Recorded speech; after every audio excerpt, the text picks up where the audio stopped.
cake. Very bloody dump cake.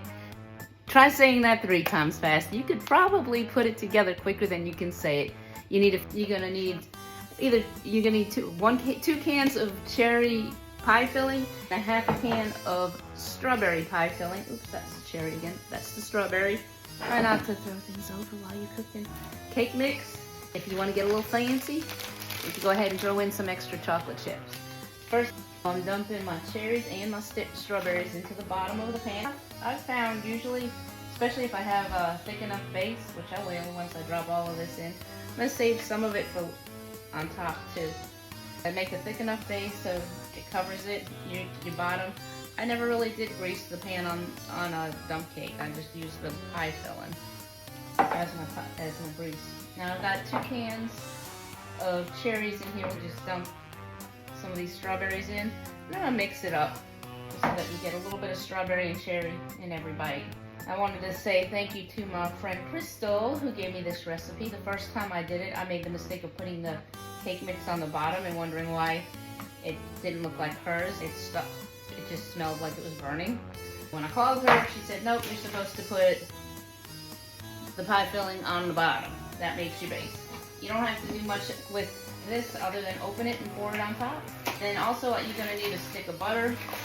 I already cut mine into little pieces so that I can put it on top of here. The oven is already preheated. I just heard the buzzer go off. I don't remember if the camera was on when it did or not. I'm just going to crumple this on like this. Now we're not going to mix it. I am going to smooth it out. You want to make sure you leave the strawberries and cherries alone. You could use any pie filling you want. You can use any cake mix you want. I just happen to like cherries, I like strawberries, and I like chocolate. That's why I'm doing this one. It's the day after Halloween. We're going to a belated Halloween party. It's going to make a little bit of a bloodiness on here. I'm just going to pour a little bit of my extra juice in here just for funsies. Try not to get too many of the strawberries on it. This is cherries. What the heck, I'll throw a cherry on here too. They are cooking right now. Next I'm going to put the butter that has already been cut up onto here throughout it so that it melts evenly-ish.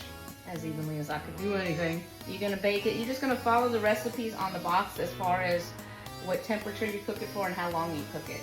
That's the only change we're making, is we're not following the recipe. We just threw the vegetable, the fruit on instead of following the recipe. This is going to cook and it's going to look crumbly. You're not necessarily going to have your traditional cake look on top. Let's see what happens. Now we're putting it in the oven. You can see that the butter's already beginning to melt. 350. Alexa, set a 30-minute timer. 30 minutes, starting now. And here is the finished product. It looks like someone took a bite out of it before Heather was able to take a picture. Full disclosure, it was delicious and worth it.